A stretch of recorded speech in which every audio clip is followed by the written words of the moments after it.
11:19 p.m. ETCLEVELAND. Carlos Santana's TV bashing days should be over.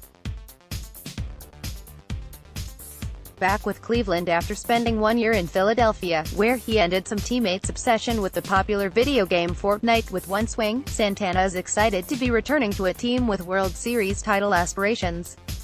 It's not that the Phillies didn't have big goals, but while they were in a September swoon, some players sneaked out of the dugout during games to play videos in the clubhouse. Santana's bat ended that. With the Indians, there should be no such off-field distractions or diversions.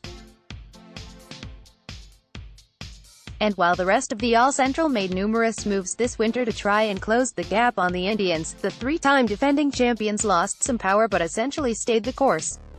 Indians All-Star shortstop Francisco Lindor's status for opening day at Minnesota remains uncertain as he moves closer to returning from a right calf strain.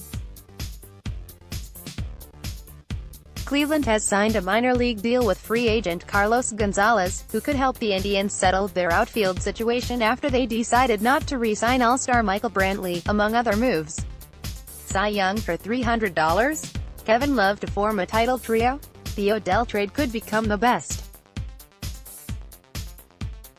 A look at some of the biggest deals in the city's history. "We have a great team," said Santana, the switch-hitting first baseman reacquired by Cleveland via a three-team deal trade with Tampa Bay and Seattle in December. Minnesota and Chicago, they moved a lot this offseason, but we're confident in what kind of team we have.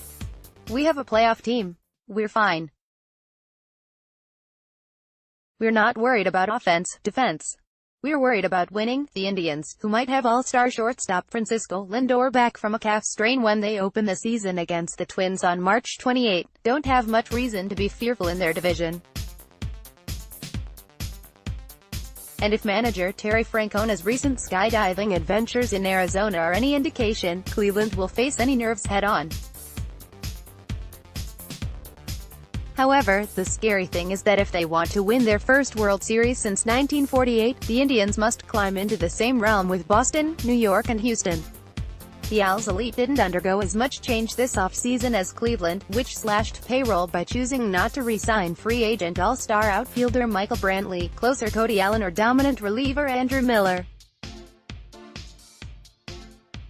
The Indians, who have lost to the Yankees and Astros in the division series the past two seasons, also traded All-Star catcher Yan Gomes, slugger Edwin Encarnacion and first baseman Yonder Alonso, creating a cavity of some power and leadership.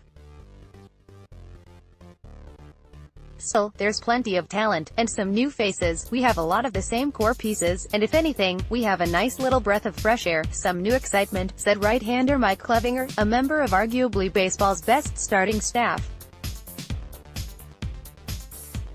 "It is good to see some guys finding their new place here. It will be interesting to see how the season unfolds for the Indians, who dangled ace Corey Kluber and All-Star Trevor Bauer in trade talks but didn't pull the trigger.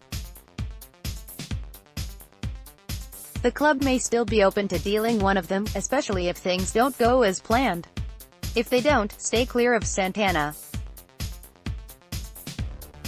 The five horsemen. Everyone's looking for the starting pitching that Cleveland's got already.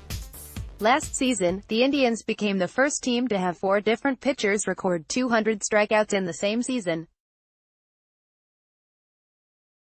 Kluber and Carlos Carrasco have track records, and with Bauer, Clevinger and Shane Bieber 11-5 as a rookie, the Indians have three of the game's best young right-handers. The enviable depth is why the club would consider moving Kluber, a two-time Cy Young winner who has won at least 18 games in each of the past 3 seasons. Dynamic duo. No team has a 1-2 punch quite like Lindor and third baseman Jose Ramirez.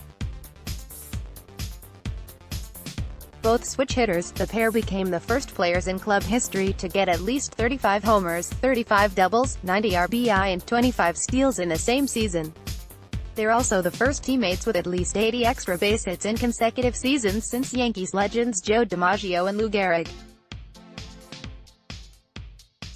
Tick-tock. Rather than go to arbitration, Lindor signed a $10.55 million contract this season, a colossal raise from his $623,000 salary last season, but nothing like he could get as a free agent.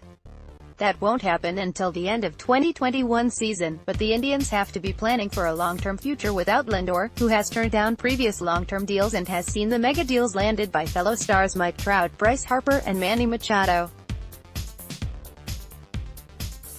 New face looking to offset their power depletion. Encarnacion, Brantley, Alonso and Gomes combined for 88 homers and 314 RBI. The Indians signed Hanley Ramirez and Carlos Gonzalez to minor league contracts.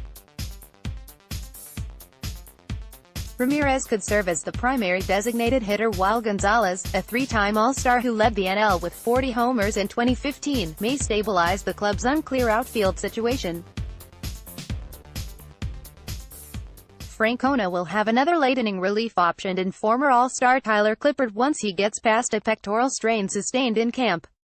Rookies to watch: outfielder Oscar Mercado opened eyes with a torrid spring and nearly made the opening day roster. The 24-year-old spent part of the offseason refining his swing and the hard work paid off. He'll begin the season at AAA Columbus, but Mercado could get an early call-up depending on how things go for Cleveland's evolving outfield.